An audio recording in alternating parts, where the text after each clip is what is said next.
Introduction. We live in a world where everybody wants to be liked, where acceptance feels like the highest currency and approval is the ultimate prize. But I came to tell somebody today, let them hate you. Because if everybody is applauding you, you might not be standing for anything. If nobody is criticizing you, you might not be making a difference. If you're doing something bold, something God-given, something that breaks the mold, there will always be opposition.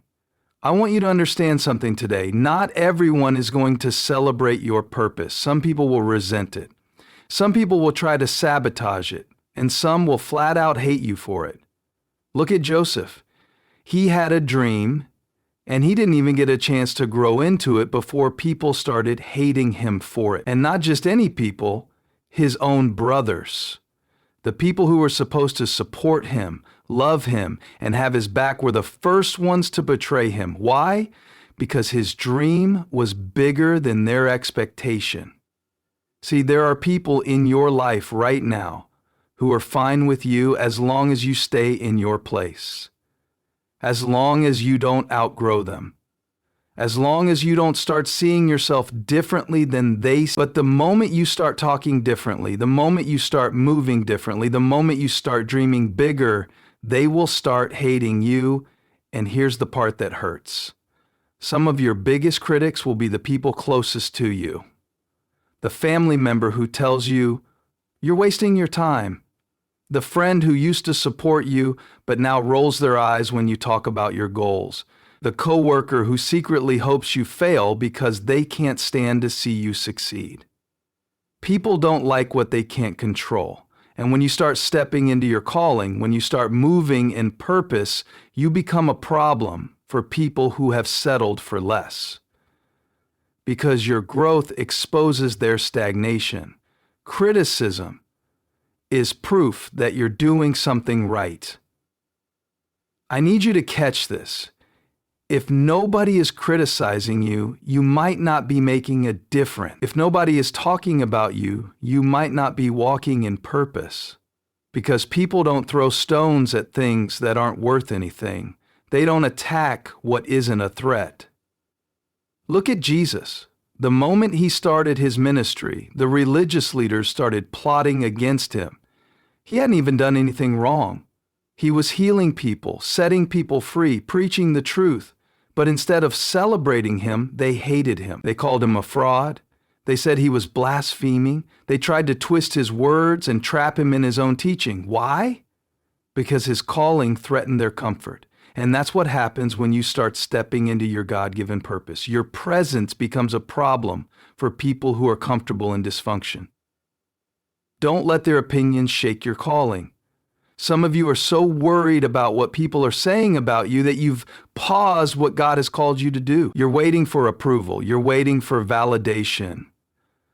You're waiting for people to understand you. But let me set you free today. You don't need their approval to fulfill your purpose. If God called you, that's all the confirmation you need. You don't need their support. You don't need their permission. You don't need their understanding. You just need obedience. Because here's the truth. Some of the people criticizing you today will be the same ones trying to learn from you later. The same brothers who hated Joseph, they had to come to him for help when famine hit. The same people who rejected Jesus, many of them ended up following him. Your critics today might be your audience tomorrow. So don't let their opinions make you quit. Your job is to stay focused. When Nehemiah was rebuilding the wall, he had enemies mocking him the whole time. They sent letters, they spread rumors, they tried to intimidate him. But do you know what he did? He kept building. He literally said, I am doing a great work and I cannot come down. Some of you need to adopt that mindset. The next time someone tries to discourage you, just tell them, I'm doing a great work and I cannot come down. The next time someone doubts you, I'm doing a great work and I cannot come down. The next time someone tries to pull you into their negativity, their gossip, their drama, I'm doing a great work and I cannot come down. Because here's the truth. The enemy doesn't have to destroy you if he can distract you. If he can get you so caught up in defending yourself, proving yourself, fighting battles that don't even matter, he can stop you from fulfilling your assignment. But not this time. This time you're going to stay focused. This time you're going to keep building. This time you're going to let them hate you, because their opinions don't determine your destiny. Rejection hurts. Let's be real about it. There's nothing easy about pouring your heart into something, whether it's a dream, a relationship, a career, an opportunity, only to be told, you're not good enough, we don't need you, or this isn't for you.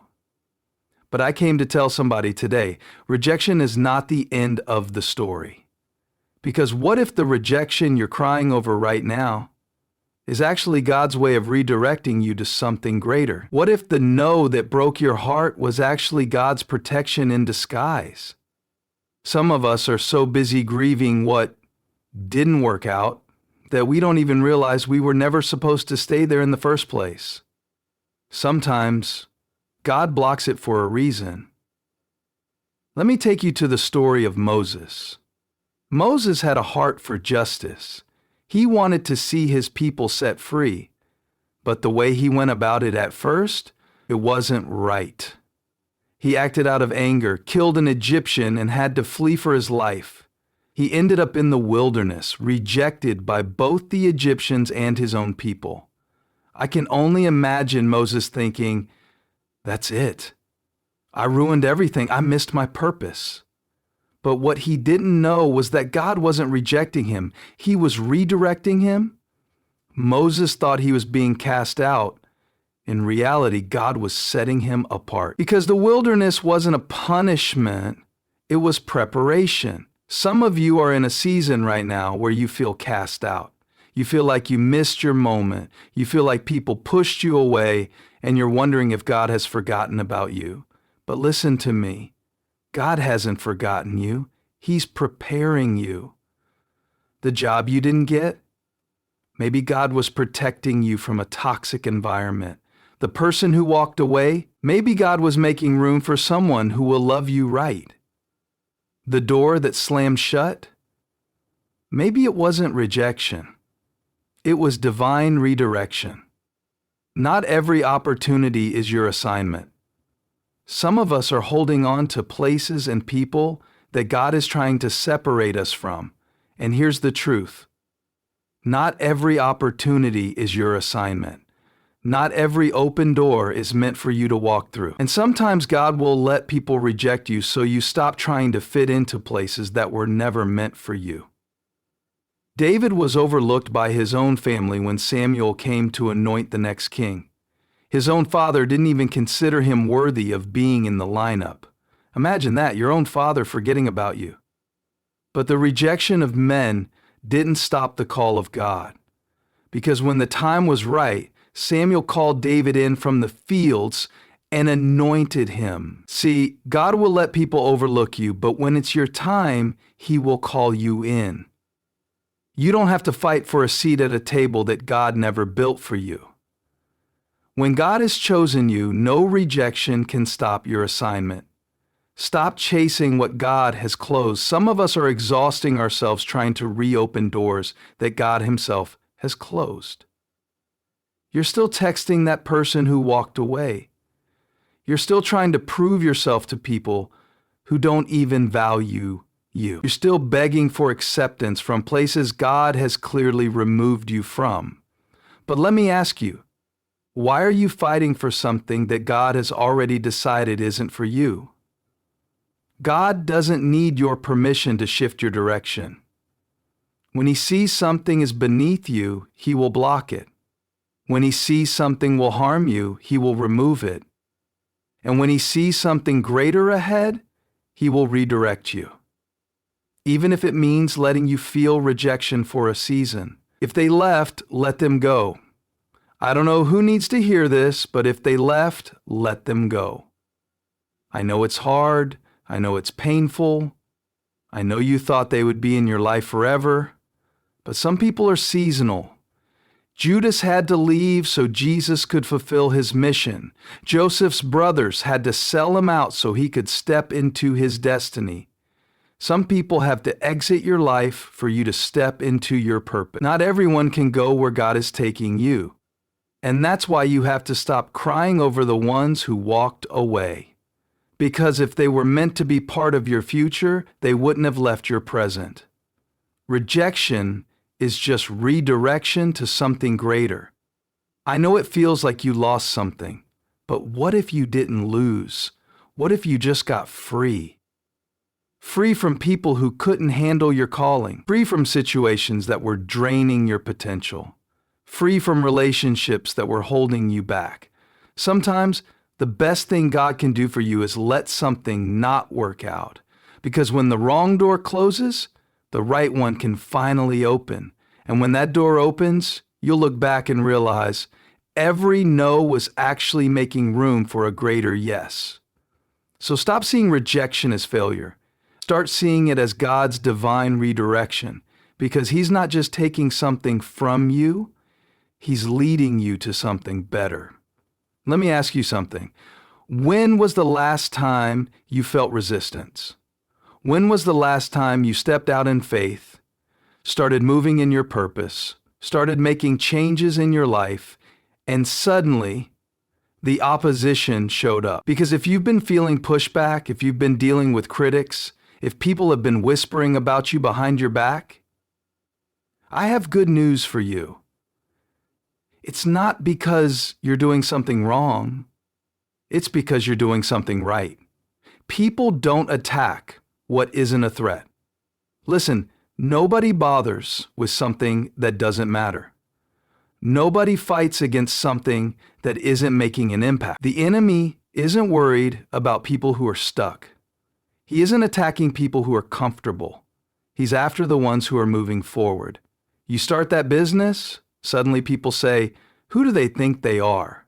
You start working on yourself, suddenly your old friends say, "Oh, so you think you're better than us now?" You step into ministry, suddenly people start questioning your past, your motives, your qualifications. Why? Because your progress exposes their stagnation. Some people don't have a problem with you personally, they have a problem with what you represent. You represent growth, you represent change, you represent what they could be if they stopped making excuses. And that makes people uncomfortable. Jesus had haters, why wouldn't you? Let's get real, even Jesus had haters. Think about it. He was literally the Son of God, healing the sick, raising the dead, feeding the hungry, setting people free, and instead of celebrating Him, the religious leaders spent their time trying to trap Him, trying to discredit Him, trying to stop Him. They called Him a fraud. They spread rumors about Him. They even said He was working for the devil. Now let me ask you, if Jesus faced opposition, why do you think your life should be any different? If the most perfect, most loving, most anointed person to ever walk the earth had haters, why would you think everyone is going to support you? Haters are a sign that you're walking in purpose. When Nehemiah was rebuilding the wall, he had enemies mocking him the whole time. They sent threats, they tried to distract him, they even tried to get him to come down and argue. But do you know what he said? "I am doing a great work, and I cannot come down." He understood something powerful. If you stop every time someone criticizes you, you'll never finish what God called you to do. Some of you are spending so much time defending yourself, trying to prove people wrong, trying to change their minds. And you're wasting energy that should be spent building. Let them talk, you keep working. Let them doubt you, you keep building. Let them misunderstand you, you keep walking in purpose. Because their opinions don't control your destiny. Haters reveal who you're becoming. You ever notice how people start treating you differently when you start leveling up? When you were struggling, when you were insecure, when you were stuck in the same cycles, they were fine with you. But the moment you start stepping into confidence, the moment you start seeing yourself differently, the moment you start breaking generational curses and doing something different, people get uncomfortable. Some of you are realizing that people liked the old version of you, the one that stayed silent, the one that settled, the one that made excuses. But now that you're growing, now that you're healing, now that you're stepping into the person God created you to be, some people don't know how to handle it. And that's okay. Because their reaction is not a reflection of your calling, it's a reflection of their own insecurity. Your enemies are part of the plan. What if I told you that God actually uses your haters? Joseph's brothers hated him so much that they threw him into a pit and sold him into slavery. But what they meant for evil, God used for good. Because that betrayal put Joseph in the exact place he needed to be for his destiny to unfold. Judas betrayed Jesus, but that betrayal led to the cross, which led to salvation for the world. What if the people trying to tear you down are actually pushing you into purpose? What if the rejection, the rumors, the opposition are actually setting you up for elevation? See, God doesn't just use your friends to bless you, He uses your enemies too. Let your purpose speak louder than their criticism. So what do when you face opposition? You don't fight back. You don't waste your breath trying to explain yourself to people committed to misunderstanding you. You just let your purpose do the talking. Because fruit speaks for itself. You don't have to convince people you're called. Just keep walking in your calling. You don't have to prove yourself to anyone. Just let your results show. You don't have to fight every battle. Just let time reveal what's real. Because the same people who doubt you now will one day have no choice but to acknowledge what God was doing all along. One of the greatest prisons people live in is the prison of other people's opinions. Some of you have been living your whole life with one goal in mind: to get people to like you, to accept you, to validate you, to approve of what you're doing. And today, I want to free you from that prison. Because you don't need their approval to walk in your purpose. Approval addiction will keep you stuck. Let's be honest, we've all been there, waiting on someone to say you're good enough, waiting on family to recognize your worth, waiting on friends to clap for you, waiting on people to stop criticizing you so you can finally believe in yourself. And here's the problem with that. If you live for their approval, you'll die by their rejection. If the only reason you believe you're valuable is because people clap for you, what happens when they stop clapping? If the only reason you feel confident is because they compliment you, what happens when the compliments turn to criticism? You can't build your life on people's applause. Because their applause is temporary. People are fickle. One day they love you, the next day they turn on you. If your confidence is rooted in their approval, you'll never be stable. You're already approved by God. Here's the truth that will set you free. You don't need their approval because you already have God's approval. Before you performed, before you accomplished anything, before you earned a degree, started that business, got that promotion, or made that decision,